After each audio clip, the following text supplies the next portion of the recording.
Salaya marine police station ખાતે લોક દરબારનું આયોજન કરવામાં આવ્યું. આ લોક દરબારમાં દ્વારકા જિલ્લાના પોલીસ અધિક્ષક એસપી જયરાજસિંહ વાળા ઉપસ્થિત રહ્યા હતા. આ લોક દરબારમાં હિન્દુ અને મુસ્લિમ સમાજના લોકો મોટી સંખ્યામાં જોડાયા હતા.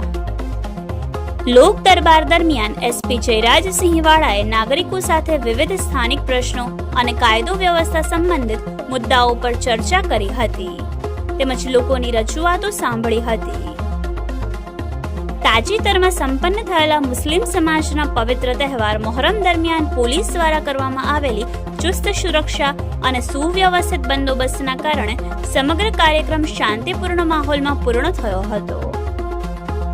આ કામગીરી બદલ મુસ્લિમ સમાજના અગ્રણીઓએ એસપી જયરાજસિંહ વાળાનું શાલ ઓઢાડી અને પુષ્પગુચ્છ અર્પણ કરીને સન્માન કર્યું હતું.